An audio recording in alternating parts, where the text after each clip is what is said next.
Sehingga Makkah Al-Mukarramah disebut dengan Nazir, maka disebutkan oleh Allah Subhanahu wa taala wal yufu nuzurahum. Kemudian apalagi nama kota Makkah ikhwatul Islam, wal tawafu bil baitil atiq.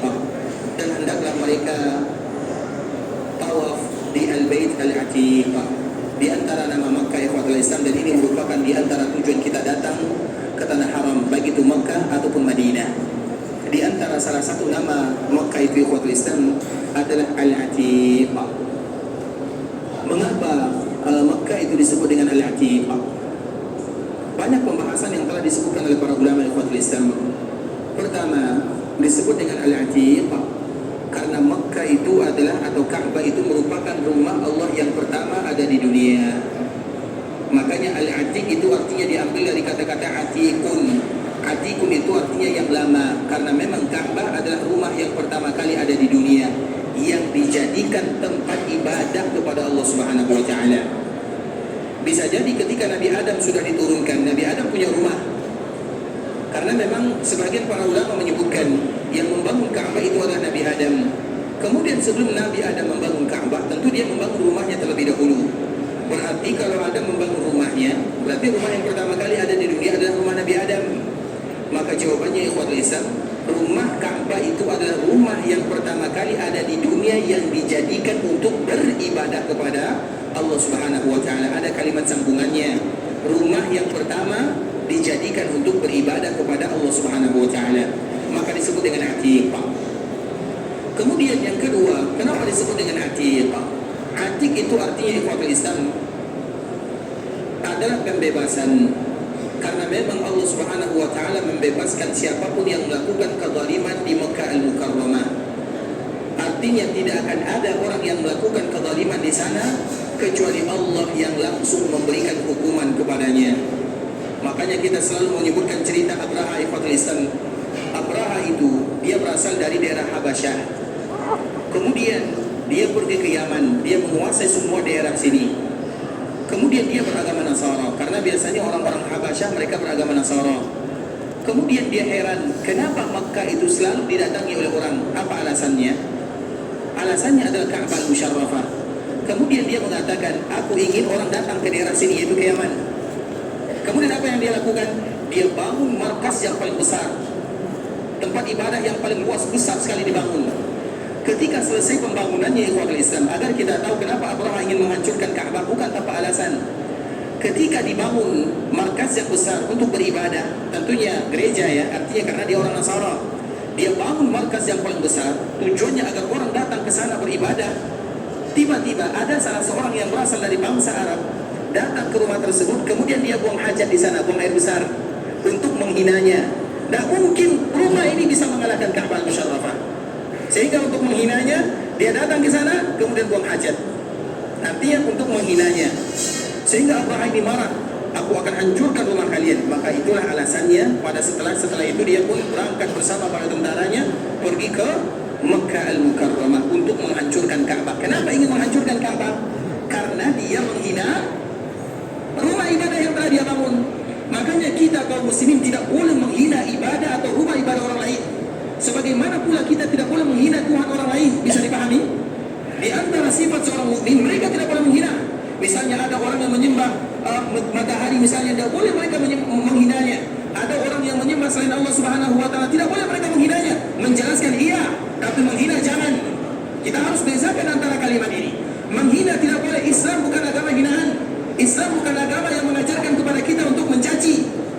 Laisal mu'min billa'an wala ta'an. Seorang mukmin itu mereka bukan orang yang menghina, mencaci, itu bukan sifat seorang mukmin. Kenapa demikian ikhwatul Islam?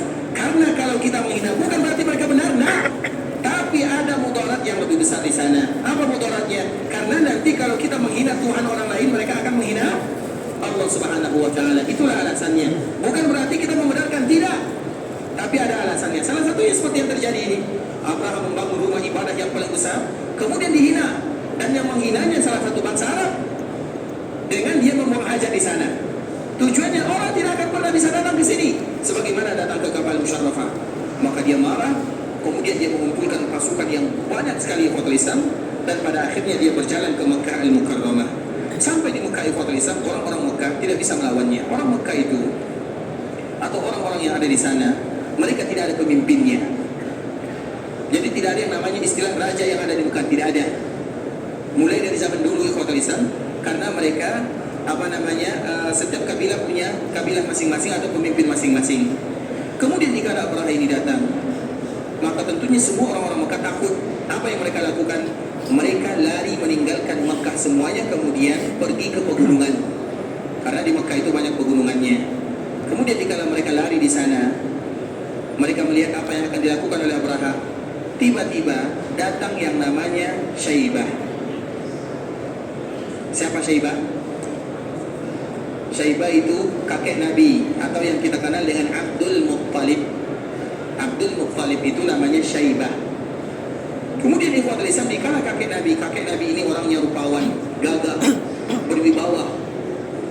Kemudian karena dia yang kalau bahasa kitanya yang dituakan di Mekah Mukarramah, maka dia datang sebelum Ka'bah dihancurkan, maka tentu ada yang namanya perundingan. Maka dia datang menemui Abraha. Kemudian ikhwatul Islam, dikala datang menemui Abraha, sampailah kakek Nabi. Apa kata kakek Nabi? Wahai Abraha, kembalikan unta-untaku. Kembalikan unta-untaku. Sehingga Abraha ini tertawa, ingin menghinakan dirinya. Wahai Abdul Muttalib, aku datang ke sini untuk menghancurkan bangunan kalian, tempat ibadah kalian, rumah kalian. Kemudian kamu minta ontamu. Semestinya kamu mengatakan jangan kamu hancurkan, jangan kamu lakukan. Tapi Abdul Muttalib mengatakan kembalikan ontaku. Itu yang dia minta, karena onta-ontanya diambil oleh tentara Abraha. Karena apabila pasukan masuk ke dalam sebuah negeri ikhwatul Islam, maka tidak ada keberuntungannya. Pasti mudarat dan mudarat yang ada di dalamnya. Dan itu bisa kita baca sejarah tentang Nabi Sulaiman alaihissalam di dalam surah An-Naml.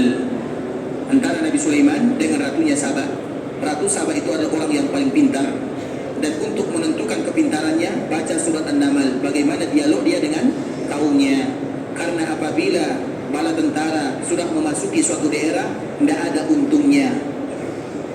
Kemudian ikhwatul Islam, apa kata Abraha? Aku datang ke sini untuk menghancurkan Ka'bah, kemudian kamu bertanya kepadaku tentang onta. Apa jawaban Abdul Muttalib? Ketahuilah, aku ada pemilik onta, sedangkan Ka'bah Rabbun yahmihi, ada pemiliknya. Bukan saya memilikinya, tapi Ka'bah ada yang memilikinya, dan yang memilikinya adalah Allah, dan Dia yang akan menjaganya. Saya tidak akan bisa sanggup untuk menjaga Ka'bah, seolah-olah kakek Nabi mengatakan saya tidak sanggup menjaganya, karena bukan saya tuannya. Saya tuan onta, dan saya bertanggung jawab terhadap onta saya. Sedangkan Ka'bah ada tuannya, dan tuannya adalah Rabbul Izzati wal Jalalah, Allah yang akan menjaganya. Seolah-olah itu adalah kalimat dari kakek Nabi SAW. Maka pada akhirnya Abraham mengatakan serahkan ontanya. Kemudian setelah onta Abdul Muttalib diserahkan, ayo kita hancurkan. Maka bergeraklah mereka semua ikhwatul Islam. Tahu langsung datang pertolongan Allah Azza wa Jalla. Inna lil baiti rabban yahmi. Itu adalah kalimat yang masyhur diungkapkan oleh kakek Nabi. Sesungguhnya rumah ini ada Rabb yang akan selalu menjaganya. Makanya dikala kita berada di sana ikhwatul Islam, hati-hati semuanya. Lisan dijaga, mata dijaga, telinga dijaga, tangan dijaga, kaki dijaga, semuanya. Karena ada Rabbun yahmi, ada Allah yang akan menjaganya. Kita datang ke sini untuk beribadah, bukan untuk melakukan dosa, melakukan maksiat, melakukan perkara-perkara yang, apalagi di zaman sekarang ikhwatul Islam, zaman yang penuh dengan fitnah. Datang ke Ka'bah, biasanya kebanyakan kaum muslimin datang ke Ka'bah ngapain? Bikin konten misalnya. Apalagi, mohon maaf ya, kita datang ke sana untuk beribadah kepada Allah Azza wa Jalla, bukan untuk sekedar berfoya-foya atau sekedar mungkin berbangga-bangga. Tidak. Ingat kalimat yang diucapkan oleh kakek Nabi. Kalimat ini kalimat yang akan membuat kita akan selalu mengingat dan bagaimana Ka'bah Musyarrafah sesuai dengan namanya Al-Atiq. Dan di antara salah satu nama-nama Al-Atiq itu Al-Itqu. Al-Itqu itu artinya pembebasan. Allah akan bebaskan Ka'bah dari orang yang zalim di sana, siapapun. Dan itu bukan yang pertama ikhwatul Islam. Ada juga namanya kisah. Ada dua orang pemuda, satu pemuda, satu pemudi ya. Satu namanya Nailah, satu namanya Asif atau siapa, saya lupa terlalu ini ya. Mereka melakukan kezaliman di sana. Allah jadikan mereka sebagai pelajaran bagi orang-orang yang datang setelahnya. Mereka mati dalam keadaan melakukan kezaliman, kemudian sejarah mereka diabadikan sebagai pelajaran bagi mereka-mereka yang datang ke Ka'bah Musyarrafah. Karena Ka'bah itu ikhwatul Islam, tempat kita beribadah. Maka jangan pernah ada niat kita melakukan sesuatu di luar daripada ibadah.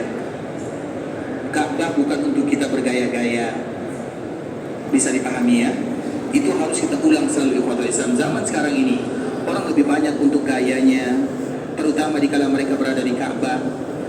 Apalagi yang namanya media sosial ya. Makanya kalau kita tawaf itu ikhwatul Islam, kalau kita sudah tawaf, handphone itu disimpan. Karena kalau tangan berkawan dengan handphone itu bahaya. Makanya handphone itu tidak bahaya. Dia menjadi bahaya kalau sudah berkawan dengan tangan, itu saja. Makanya jauhkan tangan kita dari handphone, terutama dikala kita tawaf. Karena di saat itu ikhwatul Islam, tangan kita bukan untuk pegang handphone, tangan kita untuk mengangkat berdoa kepada Allah Azza wa Jalla. Itu yang harus kita lakukan. Mohon maaf ya kalau kalimatnya pedas sedikit ya. Terutama bagi yang sering-sering konten di sana ya. Makkah bukan untuk konten ikhwatul Islam. Makkah untuk beribadah, bermunajat, menangis kepada Allah Subhanahu wa taala, mengadu kepada Allah, curhat kepada Allah. Karena itu merupakan momen doa-doa kita dikabulkan oleh Allah Subhanahu wa taala. Tak mungkin konten membuat doa kita dikabulkan. Oleh karenanya, apabila kita berada di Mekah, maka jagalah kemuliaannya sesuai dengan namanya Al-Atiqah. Kemudian kenapa juga disebut dengan Al-Atiq ikhwatul Islam? Ini masih dinamakan Al-Atiq, apa alasannya? Alasan yang berikutnya, alasan yang ketiga, kenapa disebut dengan Al-Atiq? Al-Atiq itu diambil dari kata-kata Ataqa. Al-Itqu. Al-Itqu itu artinya pembebasan juga. Kalau tadi pembebasan dari orang-orang yang zalim, yang Al-Itqu ini pembebasan yang lain. Pembebasan apa? Al-Itqu. Seperti misalnya doa yang selalu kita dengarkan, terutama di dalam solat-solat kunut ya. Misalnya dia doa-doa kunut, apalagi dikala kita melakukan salat tarawih, salat witir. Kemudian biasanya kaum muslimin, imam-imam membaca doa ini. Allahumma a'tiq riqabana. Apa doanya? Allahumma a'tiq riqabana. Macam tu pernah berdoa kita nih. Apa doanya? Allahumma a'tiq riqabana minan nar. Allahumma a'tiq riqabana wa riqaba abaina wa ummahatina minan nar. Apa artinya? Allahumma a'tiq riqabana minan nar. Kalimat ini merupakan kalimat yang selalu dilakukan atau diucapkan oleh kaum muslimin. Allahumma a'tiq riqabana minan nar. Allahumma a'tiq riqabana minan nar. Ya Allah, bebaskan riqab. Riqab itu artinya ini, artinya diri kita. Kenapa demikian? Kenapa kita berdoa seperti ini? Ketahuilah ikhwatul Islam, tidak ada satupun di antara kita kecuali sudah punya tempat duduk di dalam api neraka. Semuanya tanpa terkecuali. Semua kita ini ikhwatul Islam sudah punya tempat duduk di dalam api neraka. Siapapun. Tentunya kecuali Nabi SAW dan para Nabi dan para Rasul. Artinya kita sebagai manusia biasa sudah punya tempat duduk di dalam api neraka. Apa buktinya? Jadi ikhwatul Islam, ketika Allah Subhanahu wa taala memanggil hambanya, atau yang kita kenal dengan hisab atau arad, disebut dengan ardun, artinya dibacakan semua amalan yang kita lakukan selama di dunia. Kemudian dibacakan amalan catatan, wahai fulan, kamu melakukan dosa di waktu ini pada tempat ini. Maka orang tersebut mengatakan, iya ya Allah. Kemudian Allah kembali menyebutkan, kamu melakukan dosa lagi ketika kamu berada di sini di tempat ini, sedetail-detailnya. Catatan Allah, hukum Allah adalah hukum yang paling adil. Kemudian setiap kita akan dibacakan dosa dan maksiatnya di depan Allah Azza wa Jalla. Seorang mukmin ketika dibacakan dosanya, mereka akan mengaku, ya Allah, iya, aku melakukannya, aku melakukannya. Kemudian setelah habis dibacakan catatan tersebut oleh Allah Subhanahu wa taala, maka orang ini, mereka melihat ke kanan, melihat ke kiri, melihat ke atas, melihat ke bawah. Tidak ada tempat lari. Kemana dia akan mencari tempat lari? Di mana dia akan bersembunyi? Tidak ada. Maka dia pun pasrah, menyerahkan diri kepada Allah Subhanahu wa taala. Sudah mulai putus asa. Dikala dia putus asa ikhwatul Islam, Allah mengatakan, coba lihat tempat dudukmu. Maka tidak ada tempat duduknya, ada di dalam api neraka. Itulah tempat dudukmu. Sebenarnya itulah tempat dudukmu. Maka dia semakin merasa putus asa. Tapi hari ini aku tutup semua dosamu dan aku gantikan tempat dudukmu yang ada di dalam api neraka menjadi tempat duduk yang ada di dalam surga. Itulah seorang mukmin. Dan semua kita akan mendapatkan perkara yang sama. Semua kita tanpa terkecuali akan dibacakan amalannya oleh Allah Subhanahu wa taala. Kemudian Allah akan memperlihatkan tempat duduk kita di dalam api neraka. Seorang mukmin, kenapa Allah memperlihatkan tempat duduk ke dalam api neraka? Agar kita tahu berapa sayangnya atau betapa sayangnya Allah kepada hambanya. Ketika kita melihat bahwa tempat duduk kita di dalam api neraka, kemudian tiba-tiba diganti dengan tempat duduk di dalam surga, itu bahagianya luar biasa. Sehingga di antara salah satu doa yang selalu kita mohonkan kepada Allah, Allahumma a'tik riqabana minan nar. Atau kalau kita tambah misalnya, Allah bebaskan pundak kami, ayah-ayah kami, ibu-ibu kami dari api neraka. Itu merupakan di antara doa yang tidak boleh kita tinggalkan. Allahumma a'tik riqabana minan nar, terutama nanti dikala kita berada di Ka'bah Musyarrafah sesuai dengan namanya Al-Itqu. Nah, itulah kenapa Ka'bah disebut dengan Al-Itqu. Al-Itqu itu artinya siapapun yang datang ke sana untuk beribadah dan bermunajat kepada Allah, maka Allah akan bebaskan dia dari segala dosa dan maksiat yang pernah dia lakukan. Artinya Allah Subhanahu wa taala ampunkan dosanya. Dan semoga Allah ampunkan dosa-dosa kita bersama. Amin. Itulah tujuan kita. Makanya kenapa Ka'bah disebut dengan Al-Itqu. Itulah di antara beberapa alasannya. Disebut dengan Al-Atiqah. Di antara nama Ka'bah Musyarrafah adalah Al-Atiqah. Begitu juga dengan Madinah, ikhwatul Islam. Karena setiap nama-nama yang ada di Ka'bah, nama-nama yang ada di Madinah, itu memiliki makna yang luar biasa di dalamnya. Begitu juga dengan Madinah. Di antara salah satu nama kota Madinah adalah Al-Mahfudhah. Di antara salah satu nama kota Madinah adalah Al-Mahfudhah. Kenapa Madinah disebut dengan Al-Mahfudhah? Al-Mahfudhah itu artinya sesuatu yang dijaga. Dijaga oleh Allah Subhanahu wa taala. Sehingga dikala kita berada di tanah haram Makkah atau Madinah, ketahuilah daerah ini merupakan daerah yang dijaga oleh Allah Subhanahu wa taala. Sehingga siapapun yang menginginkan keburukan atau melakukan dosa di dalamnya, maka Allah akan berikan ancaman hukuman kepadanya di dunia, dan Allah pun akan memberikan hukuman kepadanya di akhirat sana. Sehingga Madinah disebut dengan Al-Mahfudhah. Begitu juga dengan Makkah Al-Mukarramah disebut dengan Al-Atiqah. Walaupun kalimatnya berbeza ikhwatul Islam, tapi memiliki makna yang agak sama. Salah satunya adalah Madinah disebut dengan Al-Mahfudhah. Kenapa disebut dengan Al-Mahfudhah? Karena kota ini adalah kota yang dijaga oleh Allah Azza wa Jalla. Dan di antara bentuk penjagaannya karena orang-orang yang tinggal di dalamnya. Dan kita selalu mengatakan, sebagaimana cerita kita kemarin ikhwatul Islam, di antara salah satu orang yang tinggal di dalam kota Madinah adalah orang-orang Al-Ansar. Dan orang-orang Al-Ansar itu ikhwatul Islam adalah orang-orang yang didoakan oleh Nabi SAW. Kemarin kita bercerita tentang bagaimana cintanya Nabi SAW kepada kota Madinah, dan bagaimana cintanya Nabi SAW kepada orang-orang Madinah. Di antara bentuk kecintaan Nabi kepada orang-orang Madinah, Nabi mengatakan, Al-mahya mahyakum wal mamatu mamatukum. Wahai kalian penduduk Madinah, aku akan hidup selama-lamanya bersama kalian. Artinya sisa hidupku aku akan habiskan bersama kalian. Wal mamatu mamatukum, dan aku pun akan wafat di tengah-tengah kalian. Itu janji Nabi SAW kepada penduduk Madinah. Mengapa demikian ikhwatul Islam? Berarti ada kemuliaan yang ada pada diri mereka, terutama orang-orang Madinah. Dan di antara salah satunya doa Nabi SAW. Nabi SAW pernah berdoa ikhwatul Islam. Karena Nabi menyebutkan dikala Nabi kemarin kita bercerita tentang perang Hunain, kemudian Nabi membagikan harta rampasan kepada orang-orang Mekah. Orang Madinah tidak mendapatkan bagian harta rampasan. Kemudian Nabi mengatakan, aku melakukan yang demikian, aku tahu kalian itu orang yang memiliki keimanan yang kuat, dan aku sengaja melakukan yang demikian untuk ta'liful qulub. Kemudian apa kata Nabi? Ala tardawna an yarji'an nasu bisyati wal ba'ir? Tidakkah kalian rida, tidakkah kalian rela ketika manusia mereka pulang dengan dunia, tapi kalian pulang dengan membawa baginda Muhammad bin Abdullah sallallahu alaihi wasallam? Karena setelah Nabi mengucapkan kalimat ini, Nabi melaksanakan ibadah umrah, disebut dengan umrah Ji'rana. Kemudian setelah Nabi melaksanakan ibadah umrah, Nabi langsung pulang ke kota Madinah. Nabi tidak berlama-lama di Mekah ikhwatul Islam. Setelah Nabi meninggalkan Mekah, bukan berarti Nabi tidak cinta kepada Mekah. Nabi sangat cinta kepada kota Mekah. Dan kaum muslimin wajib mencintai kota Mekah. Tapi orang-orang Mekah di zaman Nabi, mereka tidak menyukai Nabi SAW.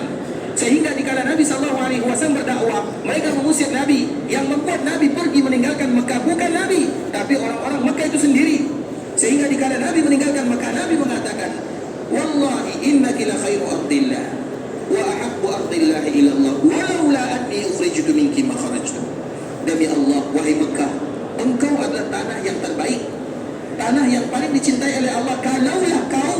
mengusirku, aku tidak akan pernah tinggal atau meninggalkan Mekah untuk selama-lamanya. Tapi itu sudah merupakan ketentuan Allah Azza wa Jalla. Siapapun yang berdakwah sebagaimana dakwah Nabi SAW pasti akan mengalami perkara yang sama. Makanya ikhwatul Islam, dakwah Nabi, siapapun yang berdakwah sebagaimana Nabi berdakwah, maka mereka akan diusir oleh kaumnya.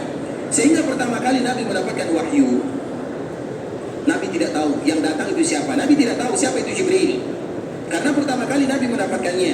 Kemudian Nabi pulang dan mengatakan kepada ibunda Khadijah, "Zammiluni, zammiluni, dathiruni, dathiruni." Selimutkan aku, selimutkan aku. Kemudian Khadijah melihat suaminya gemetaran, ketakutan, takut ada sesuatu yang terjadi. Maka Khadijah menyebutkan, "Demi Allah, Allah tidak akan pernah menghinakan kamu selama-lamanya, karena engkau orang yang jujur, engkau adalah orang al-amin, engkau orang yang bersedekah, membantu orang lain." Disebutkan kemuliaan dan akhlak mulia Nabi sallallahu alaihi wasallam. Kemudian setelah Khadijah mengatakan kalimat ini, Nabi sedikit agak tenang, karena Nabi ketakutan, gemetar, Nabi takut. Kemudian ikhwatul Islam, maka Khadijah setelahnya mencari anak pamannya yang bernama Waraqah. Waraqah pada waktu itu sudah tua sekali, sehingga dikala Nabi berdakwah dia sudah meninggal. Dan untuk Waraqah 2 surga, kata Nabi SAW, karena dia adalah orang ahlul kitab dan dia beriman kepada Nabi. Siapapun ahlul kitab kemudian beriman kepada Nabi, makanya untuk mereka 2 surga. Sehingga kalau ada yang bertanya, apakah ahlul kitab di dalam surga atau di dalam neraka? Apa jawabannya? Dilihat bagaimana mereka dulu. Kalau mereka beriman kepada Nabi SAW dan beriman kepada Nabi-Nya, untuk mereka 2 surga, sebagaimana Waraqah bin Nawfal. Waraqah bin Nawfal itu agamanya Nasara, ahlul kitab. Bahkan dia menerjemahkan kitab Injil ke dalam bahasa Arab, dan dia tahu. Tapi dikala Nabi berdakwah